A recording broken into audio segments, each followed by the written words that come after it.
Hi guys, today I'm going to talk about another nylon string electric guitar, and this is the Ramirez 2CNWE. Now, this is my own guitar, and it's not so much a review because I'm not trying to sell you one of these. I'm just trying to be honest with you, and I'll tell you right now, it's one of my favourite guitars. Really love this. And the story behind me and Ramirez, or my interest in Ramirez, goes back quite a bit. The first time I ever heard anybody play classical guitar, it was a record my father had, and it was Andres Segovia playing the E minor lute suite. And I knew nothing whatsoever about classical guitar, and even at that time less about Bach. But just listening to this guitarist play this music, and it was the tones that he got out of his guitar really got to me. I could tell when he was playing near the bridge, the bright sound, the mellow sound at the sound hole, and the really deep sound when he's playing up here, and it really impressed me. Now, of course, all this is in the days before the internet, so the only way I could find out more about Segovia was to read everything in the back of the record covers and go down the library and read and so forth. And I found out Segovia nearly always played three makes of guitar. One was the German, the Hermann Hauser, the other one was the Fleta, and the last one was the Ramirez. There's even a story how the goes into the Ramirez workshop and plays the guitar, and no one gives him the guitar because he played it so well. But so I always identified Segovia with Ramirez, and then about a year or so later I started learning the classical guitar, and all the time I was learning classical guitar, and I was still doing the odd concert, the odd recital, competitions even. I was still going out at night with my pals and playing electric guitar, playing stuff like Cream, Led Zeppelin, Free, all this sort of stuff. So I didn't learn to play classical guitar and then went on to electric. I was always, all through my career, playing the tune at the same time. Anyhow, but I still had this love of Andres Segovia playing in the Ramirez. Anyhow, the years went on. Just before I got married, I found out that Segovia was actually coming to town. And normally in a concert, you know, you don't want to be right up the front. You're somewhere in the middle or the back to get the best sound. Not for this concert. I managed to get a seat 3 rows from the front. And you can imagine I'm sitting there reading the programme. And of course it says in the programme, in fact I've still got the programme. Here's the programme here. And Maestro Segovia will be playing a Ramirez guitar. So as you can imagine, it was all made up. So Segovia walks on stage, big tall man, and he sat down and his son handed him the Ramirez guitar. And from that minute on, I always wanted to have a Ramirez guitar. Now, Ramirez concert guitars are top of the range. They're world-class instruments, and the result is, so is the price. So we're talking thousands. But again, they're world-class instruments, the best of the best, and way out my price range. So you can imagine how delighted I was when this model was announced. And this is nowhere near this price range. I think mine was about £1,500, £1,600. One of the best monies I've ever spent on a guitar. This one's now 10 years old. This one's 2010, and I've played it a lot. Now, I don't think, again, I'm not trying to sell you this, so I haven't got all the details for you. But as far as I can make out, and you'll have to check it, I think they're made for Ramirez, but they come to Ramirez workshops where they're really thoroughly tested and checked out. And this one's stamped by the owner, the current owner, the head of the family of Ramirez. That's Amelia Ramirez. And all I can tell you is she's a very thorough woman, because this is a really well-made guitar. It's a cedar top, an only cedar top guitar I have. All my other acoustic guitars, classical guitars, are spruce top, so this is the only cedar top I have. The quality of the woods, as you can see on it's amazing. That'll probably be, again I haven't looked up, that'll be Indian rosewood, but it's still lovely patterns on it. It's actually got an ebony fingerboard, which is really cool, and as I say, the cedar top. and really good quality machine heads on it. The guitar is actually really solidly built, and the electrics on it are Fishman, which is a cool thing as well.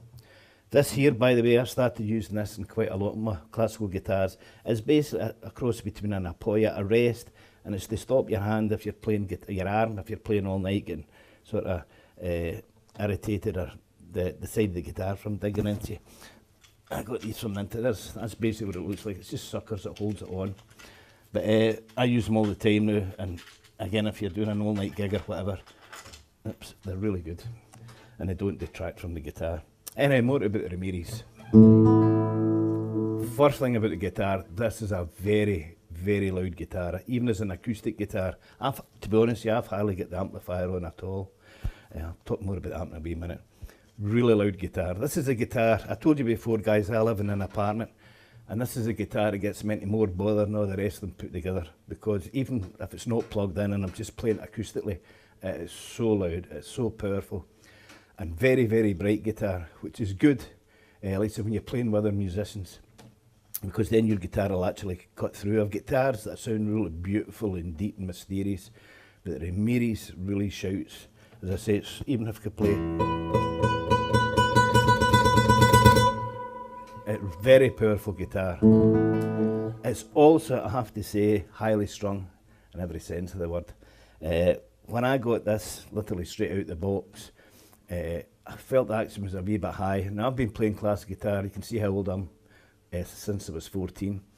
And as well as playing classical guitar, I've worked in music shops selling classical guitars. I've played in orchestras where the classical guitar was used, played with all musicians using it.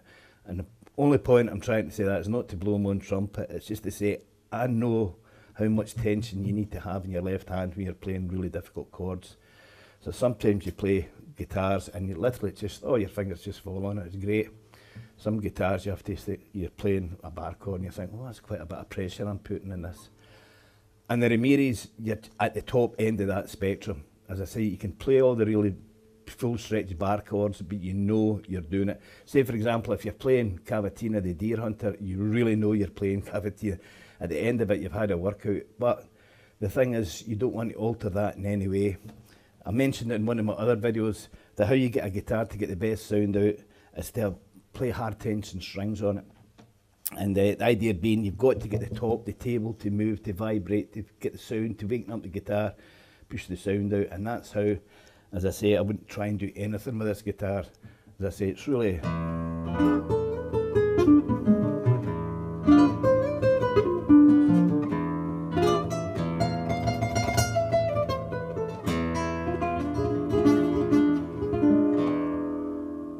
But as well as having that really bright sound, it also has a very deep sound as well.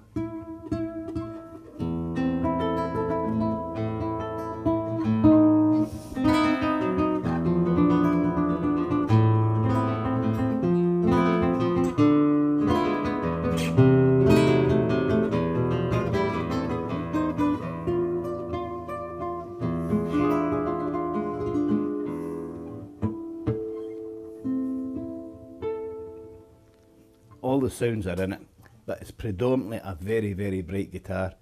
As I say, if you're playing with other musicians, this is a real plus, it's a real bonus.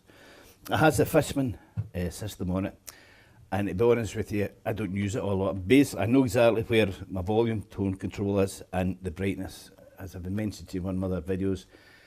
When I'm playing live or with other musicians, whatever, the one I need to know where it is, as well as the volume, is the brightness.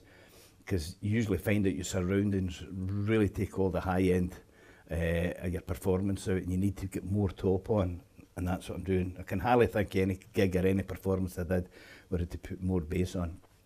So this is the ideal guitar for this. As I say, it's full of testosterone, this guitar.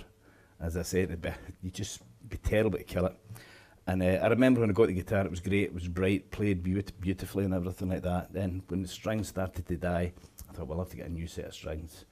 And I've mentioned before in my other videos, strings to me are very, very important in an island string guitar.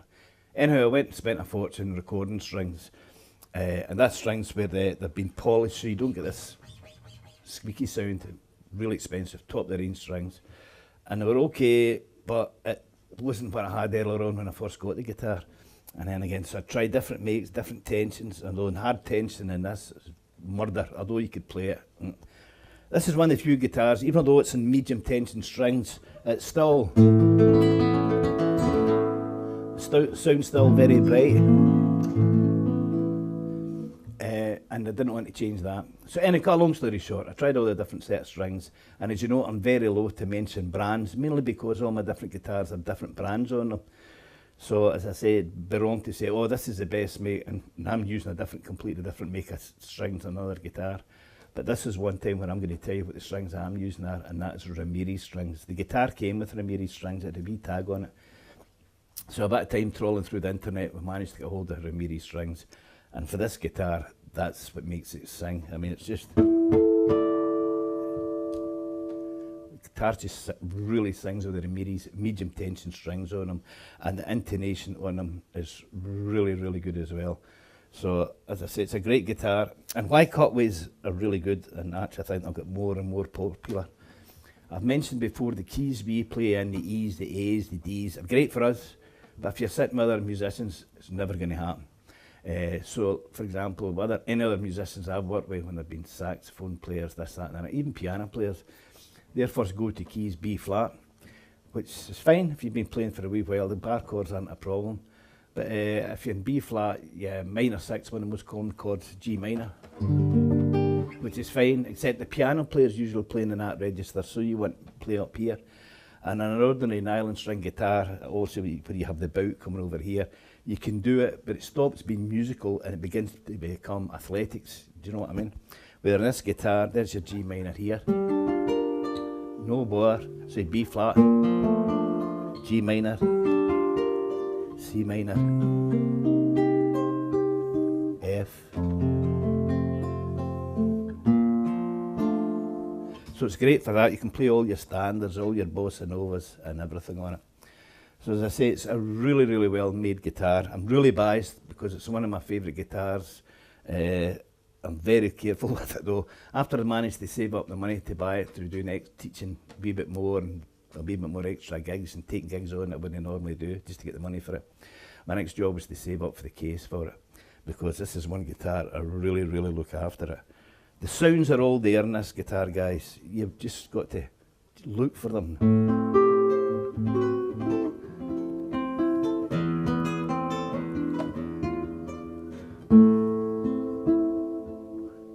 Really nice and soft, and yet it can be really bright as well.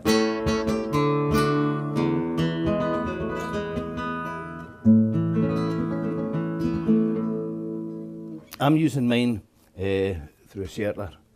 Everybody's got their own sound in their ears, which they think is the best acoustic amplifier, and for me, this Schertler's the best for me. All I've done is just plugged it straight in. I haven't even looked at it this afternoon. It'll be what I left it. Everything set at 12 o'clock. And I've had it, again, everything here's at 12 o'clock as well. Yep, that's all I've done, and I've just been working off the volume. But this thing's that loud that I really can't play it too loud in an apartment. The volume off, it's amazing. The other thing you find with top class guitars, which I class this Ramirez as, the luthier, when he's making them, will actually tune the top of the guitar, the table of the guitar, to 440, to the A. And that's usually you find when you're tuning your guitar, it's like tuning a radio station. When you get that last wee bit where it tunes bang on, and it's exactly the same with this. When you're tuning the guitar, you know when you're on that E, the guitar starts to sing, and more so when you're on A.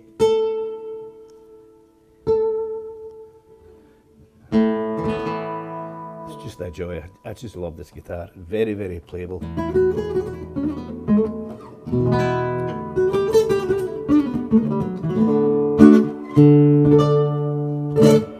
Great guitar.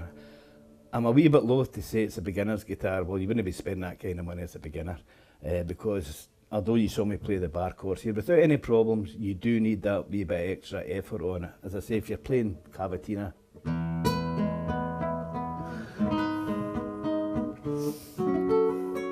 you know you're doing it, and the slurs, the grace notes have to be hit a wee bit harder, but it's more than doable.